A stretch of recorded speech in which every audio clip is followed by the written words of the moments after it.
um prazer estar aqui de volta. O tema é bastante vasto, principalmente porque essa área de estereótipos, minorias, né, e preconceitos, ela no humor é bastante vasta. Né?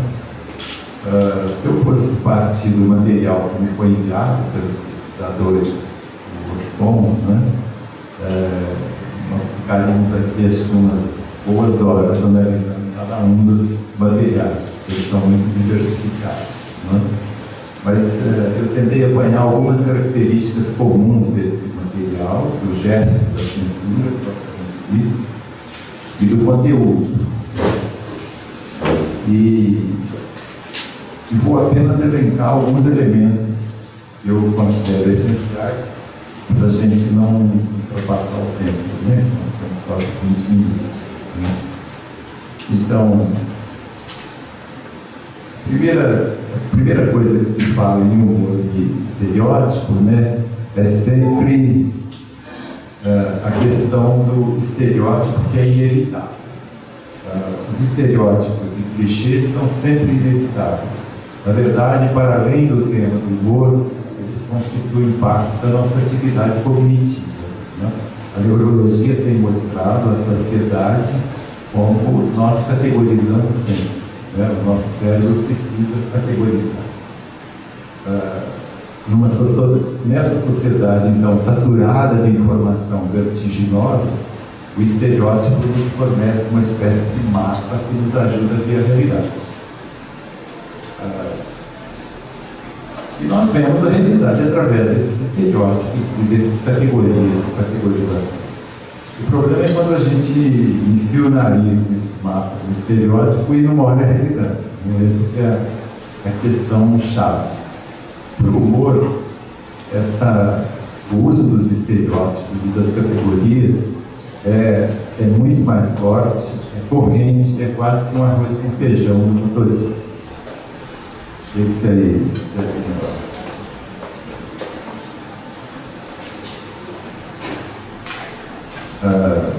No campo literário, no campo da criação artística, é impossível não se referir aqui à obra clássica, paradigmática e imperdível no que se refere aos estereótipos, que é o Dictionnaire de récits do Flaubert, é o Dicionário de Ideias Feitas do Gustave Flaubert, uma obra inconclusa em que ele colocou todos os estereótipos possíveis, de A a Z. Tá? Lá nós vamos encontrar definições impagáveis, mas que, na verdade, constituem paradigmas de estereótipos e preconceitos, porque simplesmente ele põe uma palavra e põe a definição preconceitual para achar. Tá? Então, de A a Z, né, divertidíssimo, leia, até hoje é bastante atual. Por exemplo, na letra A tem lá, avocado, né, advogado. Né? Simplesmente ele escreve, tous mulheres, né, todos os ladrões. Se a gente passar para a letra I, tá a palavra ereção, né? Ereção. Simplesmente ele escreve o quê? Deve-se usar essa palavra apenas a propósito de monumento. Esse é o paradigma imperdível dos estereótipos. Né? Claro que, literariamente, esteticamente, bom gosto. Como funcionam os estereótipos no humor? Eles são ferramentas essenciais, não? São conceitos pré-estabelecidos, elementos através dos quais o humorista fala com seu público.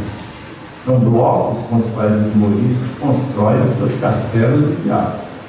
São parâmetros simplificados que transformam detalhes, calcados na observação da realidade ou tornados reais por insistências repetitivas, eles são transformados num todo. Outra característica, eles são sempre reducionistas. Eles transformam algumas partes no todo e sacramentam esse todo como pertinente a todas as partes.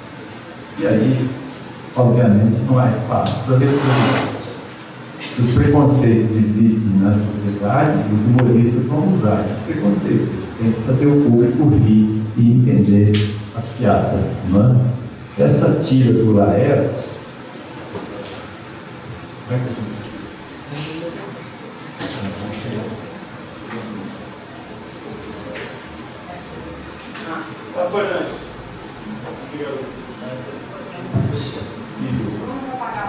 verificar aí, tira, né?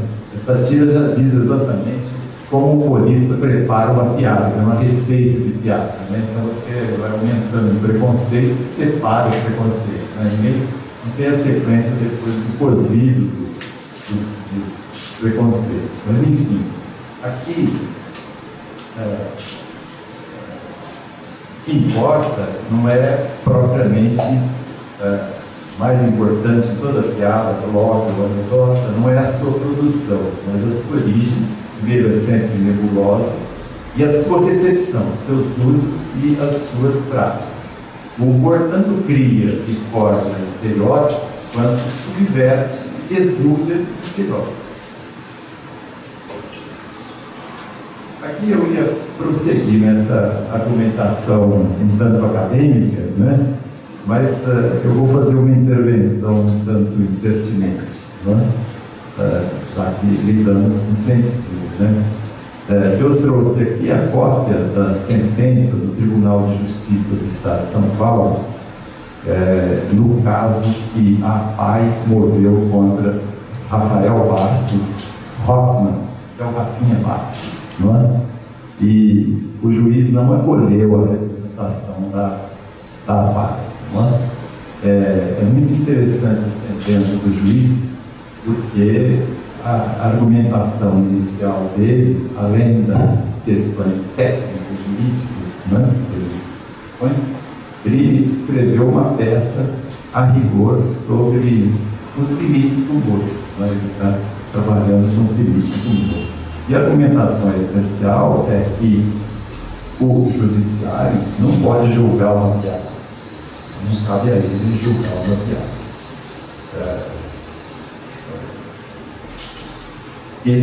Essa primeira argumentação é interessante porque nos leva à reflexão que já fizemos aqui nesse espaço mesmo, né? Que não existe uma teoria do humor. As teorias todas trabalham sobre o riso, que é a reação ao humor. O riso é essa contração coordenada de 15 músculos faciais, acompanhada pela alteração da respiração por certos limites requeridos. Essa definição dicionária. Então, a conclusão que nós chegamos é que de todos os filósofos, desde Aristóteles, que escreveu sobre o riso, né, o homem é o único animal que ri, por uma questão médica, Aristóteles achava que o calor vinha do coração, né? Então isso possibilitava ao homem o riso, né? Até os filósofos mais recentes, os tratados mais recentes, né? Passando pelos tratados médicos da Idade Média, do Alvan Joubert, Thomas Tabor, passando pelo grande tratado sobre o humor, que é a Anatomia da Melancolia, do Robert Burns, né? O grande tratado barroco, né? Indo até o século XX, com Freud, Bergson, Pirandello, Jorge Bataille, enfim. O que essas teorias nos revelam é que existe uma retórica e uma historicidade das teorias do humor que concretamente não nos auxiliam em nada. Talvez seja melhor encampar o famoso diagnóstico do filósofo italiano Benedetto Croce, quando ele dizia: o humor não tem teoria, o humor é uma questão estética. Aí nós eliminamos uma porção de questões, né, e criamos outras muito mais sérias. E aí a gente entra propriamente na estética do humor. Existe uma estética? Olha, a época tem os seus princípios estéticos. Né? Agora, o que se coloca na questão da censura, portanto, não é se o humor é bom ou ruim, mas se há não uma estética do humor, mas um ético, uma ética um ético do humor. Essa questão é complicada e ela foi discutida aqui na sentença do juiz, né? Que é muito interessante, né? Ele vai citando aqui vários elementos, até interessante para este fórum em geral sobre a censura, né? Ele cita obviamente, as emendas constitucionais, ele cita a primeira emenda da Constituição dos Estados Unidos, ele cita aquela famosa emenda que julgou a pornografia norte-americana, né? Cita vários autores, etc. Chega no momento que ele esbarra no politicamente correto, ao politicamente correto. E aí, este que vos fala é citado na sentença, ainda bem que não como réu. E o trecho que ele cita sobre o politicamente correto foi, curiosamente, um texto que eu falei neste fórum aqui, ano passado, acho que no primeiro semestre do ano passado, né? E ele cita exatamente em apoio da tese dele. E o que ele diz em síntese é: não cabe ao judiciário julgar se a piada é boa ou ruim, até porque às vezes a piada é mera agressão, não cabe a nós fazer isso. Mas ele põe restrições, ele dá exemplo de restrições. A única restrição que ele coloca é quando alguma piada agressiva interfere, ou deixa de proteger a quem está sendo agredido. E o judiciário tem que intervir para exercer o seu papel de proteger os que se sentiram ofendidos. Mas, enfim, achei uma peça muito bem escrita, sem juridiquês, sem muito juridiquês, e que interessa bastante para nós, interessa exatamente nesse ponto para a gente fazer uma análise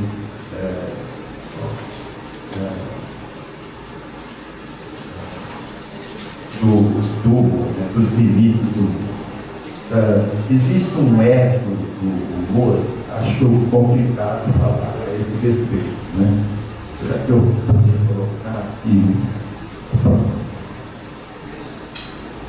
Isso. É a questão do público, que o Laerte ilustra para nós aí. Depende do público a quem você dirige a piada. Obviamente, se for uma piada antifeminista, não para o público feminino. Se for uma piada se dirige para o público masculino. Claro que essa segmentação é importante, porque a mídia usa muito essa segmentação. No material que nos foi enviado, a gente não tem dados sobre a segmentação das publicações, que isso parece. Então, também aí é um elemento interessante, porque é um elemento de recepção que nós não temos. Mas é sempre algo que busca um certo ethos do humor. E esse ethos do humor é um pouco difícil de encontrar numa sociedade que perdeu o norte dos seus padrões morais mais valiosos. E a agressividade se confunde muito com o humor. O que nós vemos hoje, claro que nessa questão de politicamente correto, a gente pode dizer uma anedota. Politicamente correta é um oxímoron, um paradoxo. Quase todas as anedotas são politicamente corretas. Elas têm que lidar, como na imagem anterior, com os preconceitos, com os estereótipos.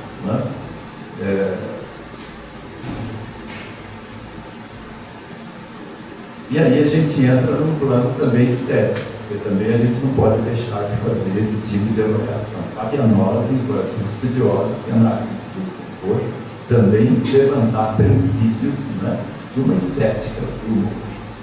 Qual é a melhor saída para os estereótipos, para o uso dos estereótipos na piada? É a inversão ou o estranhamento. Esse é o mecanismo mais difícil de se trabalhar. Claro que a expressão estranhamento ou estranhamento dos formatistas russos, vem lá dos formatistas russos, passa pelo Brecht, o famoso visto para usar isso no teatro, mas eu tratei do estranhamento do humor exatamente na questão dos estereótipos no começo do meu Raiz do Rio. Eu não vou colocar essa discussão, porque lá eu coloco exatamente a questão do camelo, no francês, no inglês, em alemão são chamados para fazer uma descrição do caminho. Tá? E por conta própria, eu coloquei um brasileiro escrevendo o caminho. Tá? Infelizmente, eu não coloquei outros povos. Dava para adicionar vários povos, né? Porque existe uma etnia do humor, um humor étnico, né? Que obviamente sempre trabalha com esses estereótipos e sempre trabalha com o modelo dualista. É o modelo mais complicado das piadas, né? São as piadas doentes, que são, de um lado, tem os escutadores e de outro tem os enganados, desados. Tá? Sempre tem esse esquema. Há um autor especialista em humor ético, pode passar essa, depois eu te volto. Obrigado. Aí está muito difícil de ver, né? Eu tentei colocar o quadro do Raskin ali inteiro, né? Mas ele apanha cada um dos países e seleciona as anedotas, né? E o grupo está sendo vitimado. Né? De um lado a vítima, de outro os espertalhões. Né? Curiosamente, raramente os judeus aparecem aqui, né? Os judeus aparecem sempre lá entre os espertalhões. Claro que na anedota, por exemplo, do camelo, né? A gente colocou lá o francês, o inglês, o alemão, o brasileiro, né? E obviamente colocou também um judeu. Né? E o judeu escreveu um longo tratado, né? Sobre o camelo, cujo título era Os Camelos e a Questão Judaica. E por aí vai. Esse quadro, obviamente, a gente teria que analisar cada um desses elementos, um quadro bastante vasto. Né? Algumas das anedotas e das matérias censuradas que me enviaram, algumas dá para enquadrar nesses estereótipos humoréticos. Né? Então, por exemplo, Estados Unidos, sempre poloneses e outros locais, né? Italianos, portugueses. Vocês perguntaram quais são os judeus, os escoceses, os iones da Nova Inglaterra, enfim, né? Vocês têm uma tabela completa, né? Ela vai mais além. Se você quiser passar aí, depois eu posso passar para vocês essa tabela mais complexa. Né? Tem um Irã, eu não sei se o Fernando pode comentar depois, que eu também não conheço nenhuma produção, né? Mas tem esse lado aqui, são os vídeos, né? Depois os despertamentos, Armin, desconheço, né? Mas enfim, é um quadro extremamente interessante, porque ele faz uma síntese de estereótipos, né? Dos estereótipos consagrados. Agora, esses estereótipos existem e eles, na verdade, muitas vezes criam um elemento pitoresco de identidade. Não é? Então, se a gente passar para outra, que não dá para ver, né? Mas é um quadro que vocês podem ver depois, e que é do Mário de 76. Né? É aquela coisa que a gente conhece sempre, né? Um nordestino, um mineiro, um paulista, um carioca. Tem para todos, né? Tem para todos os gostos. Né? Então, vai aumentando sempre, tem um desenhinho, aquela coisa toda. Tá? Então, um carioca só é uma paquera, 2 é um show com fritas, 3 é um solzinho na praia, 4 é um bloco de carnavalesco, para todos. Né? Paulista, 1 é uma indústria de pequeno porte, 2 é uma indústria de médio porte, 3 é uma indústria de grande porte, 4 é uma sucessão governamental. Todos esses estereótipos possíveis. Mas cortando aqui direto para a questão da censura, né? Se você puder voltar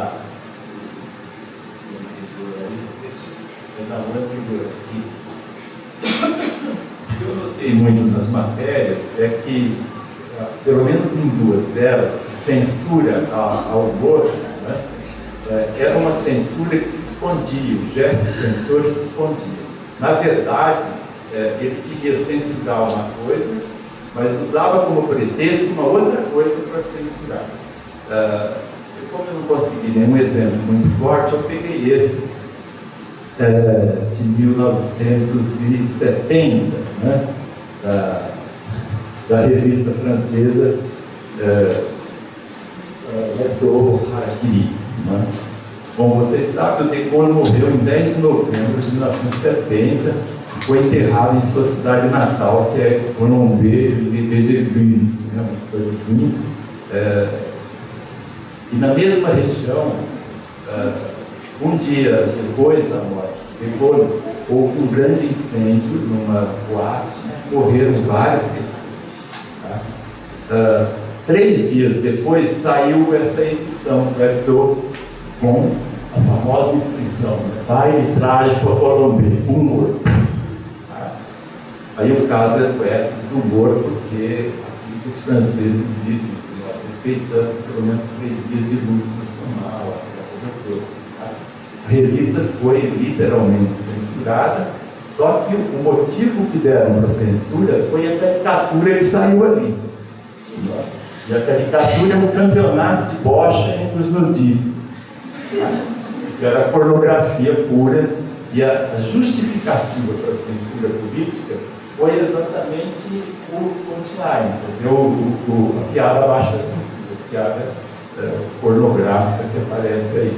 Então, o gesto de censurar, às vezes, ele também é ambíguo, né? Nem o censor tem um método do outro, ele não sabe muito bem a que ele veio, então acaba fazendo algo que é absolutamente arbitrário. Como já não há possível mais tempo, né, eu vou só passar para a última.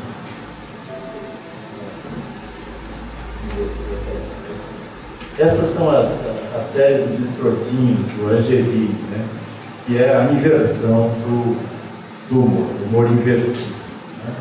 Então, são os negros fazendo piadas sobre os brancos. Branca, não vou transar com a branca, porque tem muita baixa, aquelas coisas todas. Imagina aceitar um branco na minha família, afinal, o branco também é gente, acreditar. São as chamadas piadas de inversão. Essas são as melhores, né? Elas quebram os estereótipos, elas descategorizam as imagens que nós temos, elas provocam um estranhamento, e, sobretudo, elas fazem com que nós simpatizemos com a vítima. Então, o pior que existe no humor que fala das minorias, né, é que o público, muitas vezes, dependendo do arranjo da piada, né, entra o narrador da melhor. O narrador é fundamental, o modo de contar e de veicular a melhor. O Rafinha Bastos, por exemplo, ele faz um humor de constrangimento. É o humor do cínico. O narrador é um cínico. É um cínico porque ele tem a faca e ele não. É o mesmo processo narrativo que nós temos desse humor de constrangimento, que são as pegadinhas na TV. As pessoas que são objeto desse tipo de humor, de casas, estão sempre em estado de inferioridade emocional. Elas são editadas. Tem uma câmera, elas estão sempre em estado de inferioridade emocional. Esse tipo de humor, esteticamente, é a hora da gente também fazer os nossos julgamentos. Né? Esteticamente, ele é muito bom, qualquer. O que a sociedade deve fazer é virar as costas para ele, porque é um humor realmente de mau gosto, que chega muito perto da agressividade. A saída é exatamente fazer o quê? Quebrar esse distanciamento do narrador. Ele mesmo fazer parte da história. Existem técnicas de humorismo que a gente chama de gancho da palavra, ou punchline, o momento da declaração da palavra, em que é possível fazer isso. Né? Você se mostrar como parte, né, da própria narrativa. É comum que nós nos identifiquemos com a situação de alguém em estado de vulnerabilidade. Christian Metz mostrou isso na narrativa de cinema, mas podemos estender para narrativas humorísticas também. Nós podemos até rir da vítima em uma piada ou pegadinha, desde que essas narrativas sejam construídas com certa distância, como se estivéssemos apenas observando o desenrolar dos fatos. Porém, no instante que o narrador se posiciona como parte da história, se coloca numa posição de dominância, aí sim, o espectador tende muitas vezes a simpatizar com a vítima. É o que vai ocorrer muitas vezes, é o que ocorre muitas vezes nesse processo que é inconsciente. Nesse caso, a tentativa de piada fracassa inevitavelmente. Então, é esse tipo de estética e ética do humor que nós devemos buscar. Obrigado.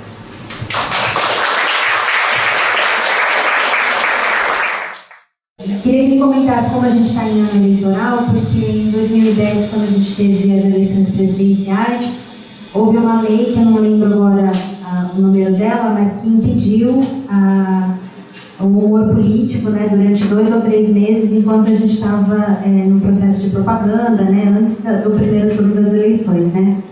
Qual a expectativa que o senhor tem para esse ano? Se o senhor acredita que essa lei ocorreu mais em função do medo do humor denúncia ou do humor que estereotipa os políticos, né? E se é possível fazer um humor político sem estereotipar, né? Sendo que a gente tem uma classe política com características tão próprias, né? Várias opções. Salvo engano, o decreto veio, acho que foi logo derrubado, né?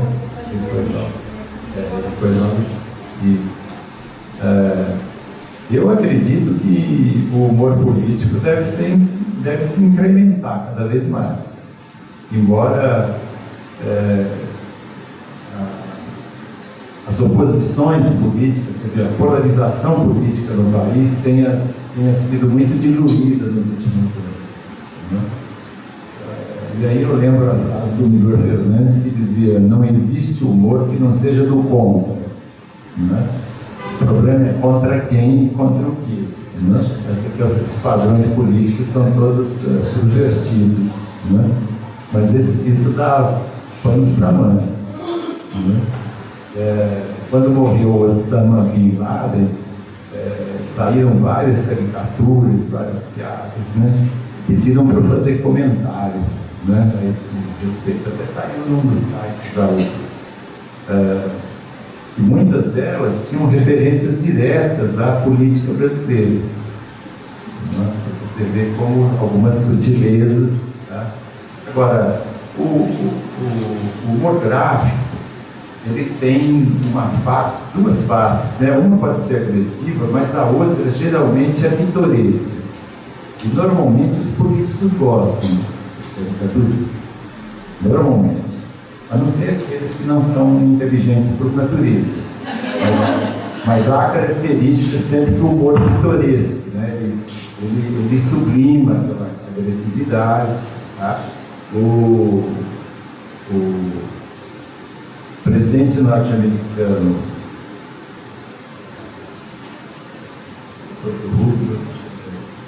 depois do Roosevelt, teve uma partida, enfim. Truman, Harry Truman, obrigado. O Truman, praticamente ele tinha, não era contratado, mas eram todos amigos dele, 5 chargistas, que trabalhavam só para fazer caricatura política. E faziam bem feito em cada jornada.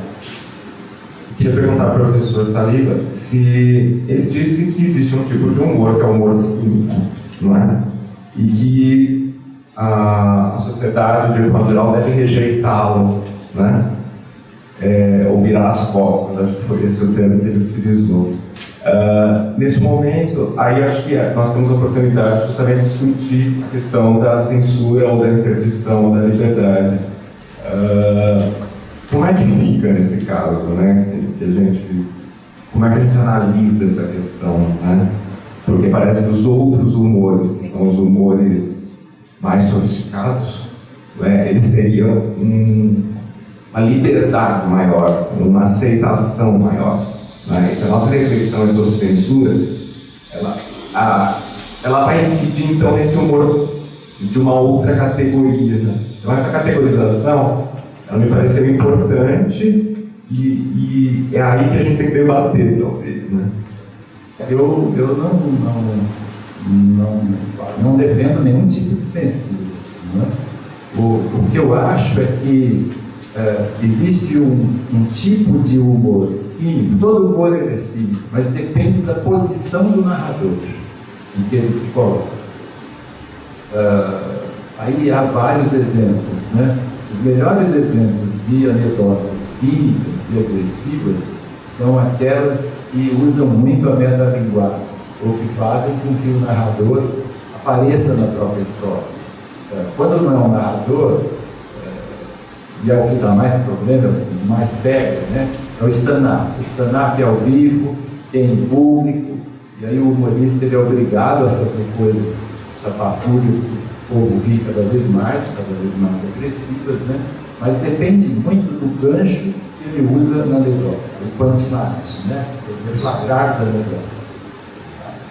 Isso depende muito dessa estrutura. Aí tem que julgar esteticamente. Há uma estética para julgar isso. A gente sabe que quando o narrador ele se distancia, se põe numa posição de superioridade, obviamente ele está denegrindo, né? Alguém que o alvo, né, das piadas fica realmente complicado. Realmente é uma agressividade. A piada do Rafinha Bastos nem é piada, né? Ela é muito ruim, vamos falar assim, esteticamente, embora não caiba a nós julgarmos. Tá? Agora, aí não cabe censura, cabe simplesmente o público ignorar. Ninguém consegue rir daquilo. Se a gente trabalhar uma narrativa, né? Existem narrativas de anedotas que são sempre, quase todas elas, metalinguísticas, não é? Em que há a prática da autoironia. Há muitas plagas conhecidas, né? A mais divulgada de todas é a dos irmãos do monarca, do Groucho Marx, né? Que ele diz: um clube que me aceitasse como sócio não deveria ser um grande clube.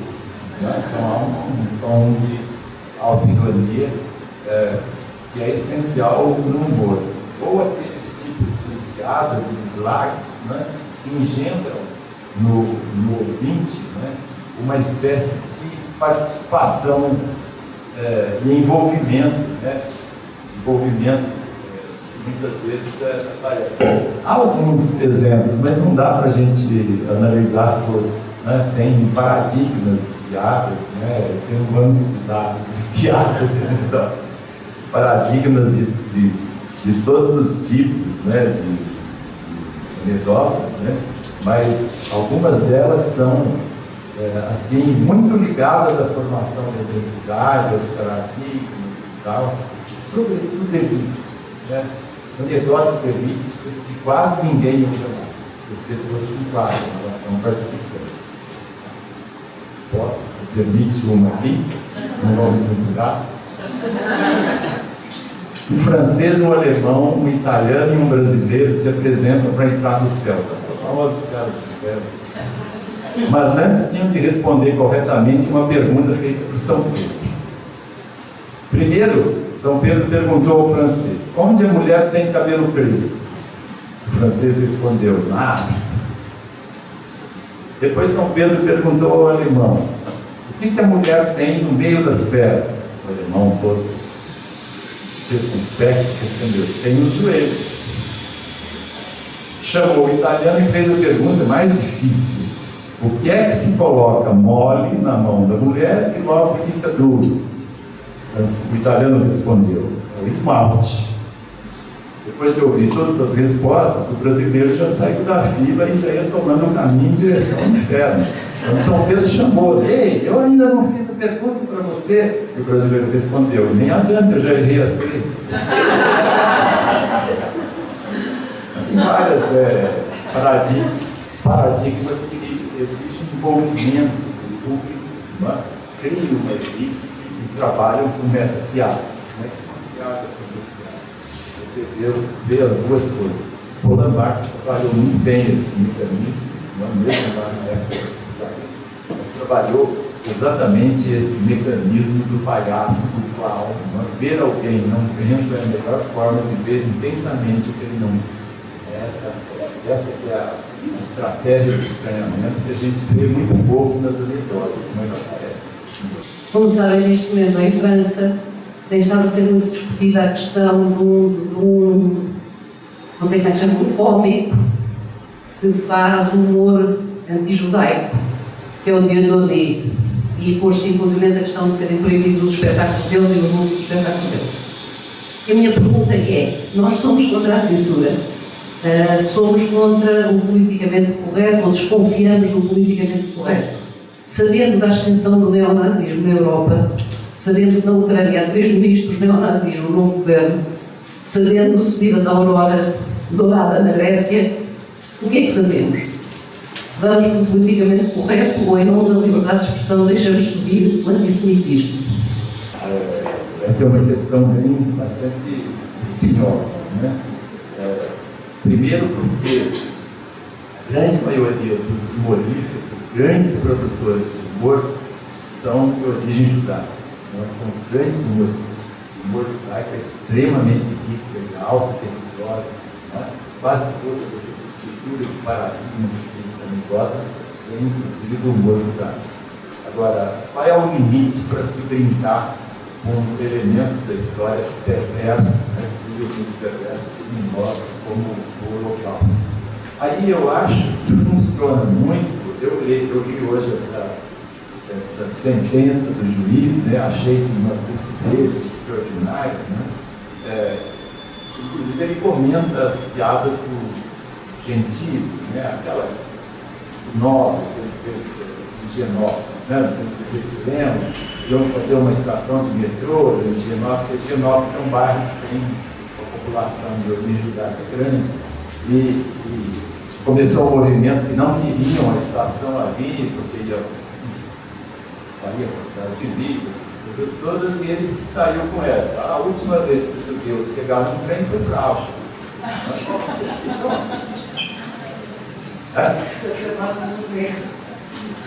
Sim, mas essa coisa do humor, eu acho é ruim, né, em si, né, o próprio juiz, mas ninguém pode fazer um processo ou acusar o humorista que está sendo antissemita. Ele fez por brincadeira só, né? A brincadeira tem esse tom, muitas vezes, que mais coisas.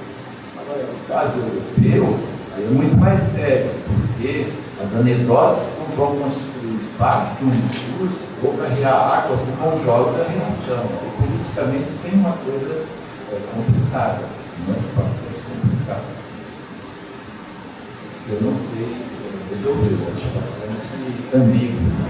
Porque o humor não tem jeito, tem sempre um alvo, não há como escapar.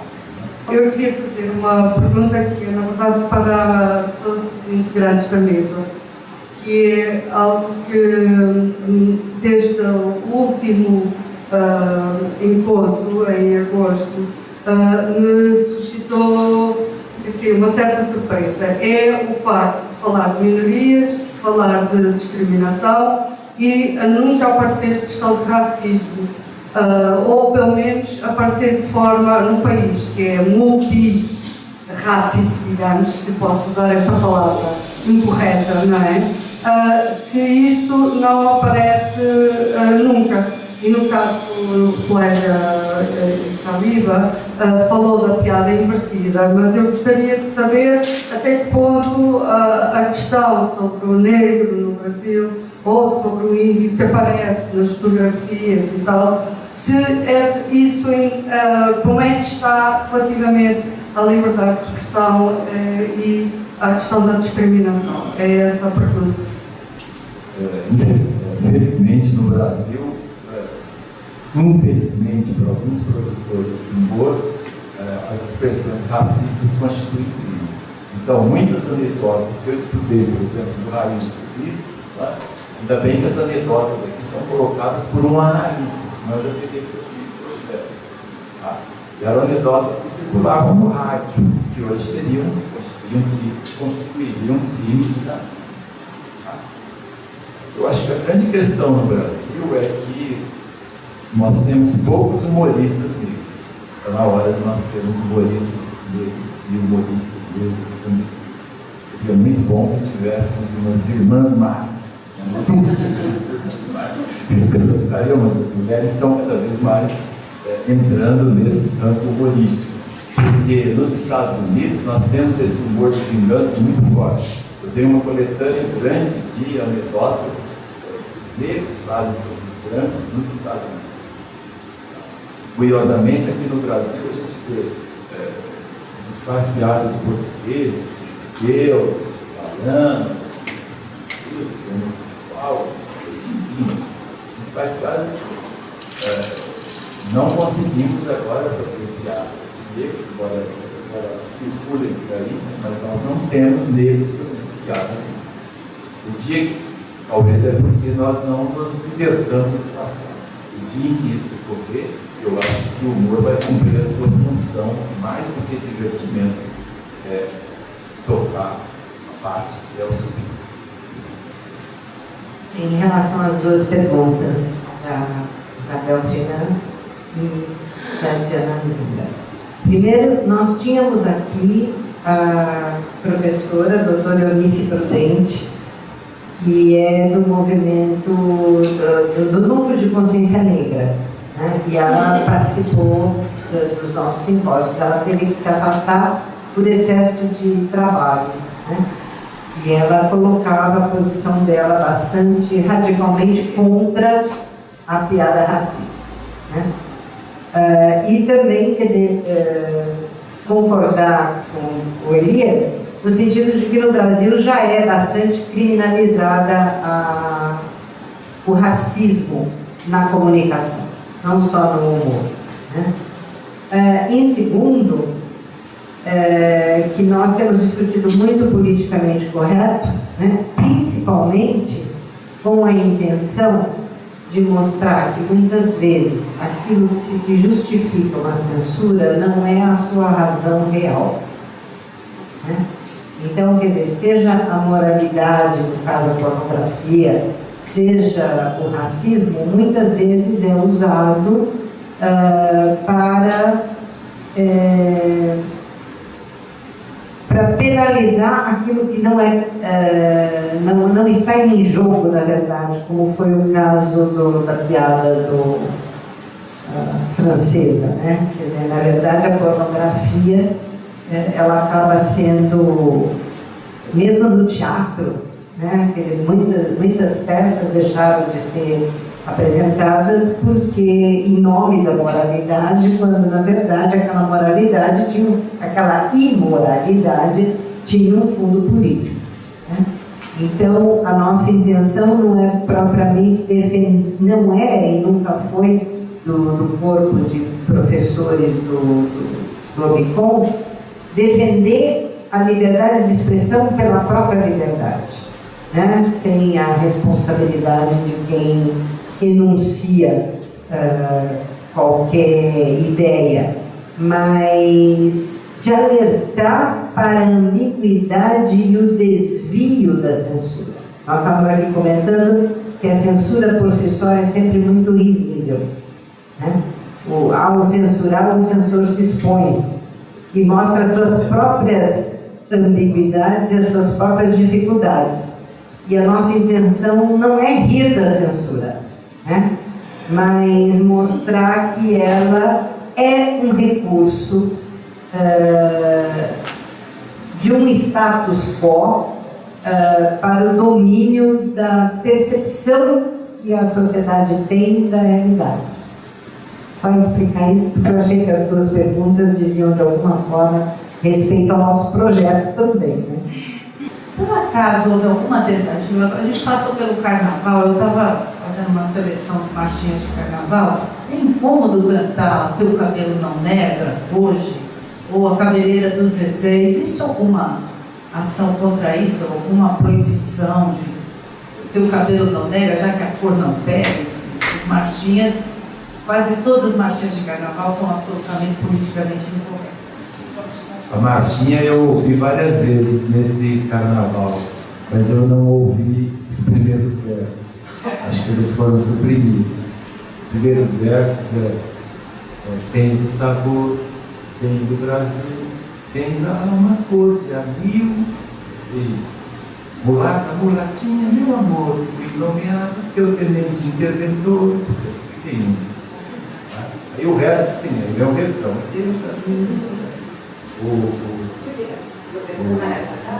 Sim, vai cantar, mas eu só ouvi o refrão, a outra parte que eu acho que é deixar de lado. Esse verso da cor de alma, cor de anil, é terrível. É de um estigma. Professor Elias, o que os judeus fizeram de certo, ou a humanidade junto com os judeus, que é tão claro para a gente hoje que uma piada contra judeus é antissemita, é uma ofensa, e aí talvez até queria que você falasse mais. Você disse que o humorista não pode ser taxado de antissemita porque ele fez uma piada, mas é muito claro para todo mundo que isso é uma ofensa, não é mais uma piada. Então, o que os judeus fizeram de certo, para, sei lá, os feministas, por exemplo, conseguirem fazer também. Obrigada. É interessante. Mas, de qualquer forma, no caso específico do Danilo Gentili, ele pediu desculpas na rede, disse que queria apenas divertir o público, aquela coisa. Não se trata aí de criminalizar. Eu tenho uma coletânea que saiu agora de piadas que os judeus fazem sobre o Holocausto. São bem fortes, são piadas que é o que a gente chama de humor exterminador. Mas a epígrafe do livro é a frase do Nietzsche. Ele diz lá: ver naufragar as naturezas trágicas e ainda poder rir, apesar da mais profunda compreensão da emoção e da compaixão. Isso é divino. Isso é do Nietzsche.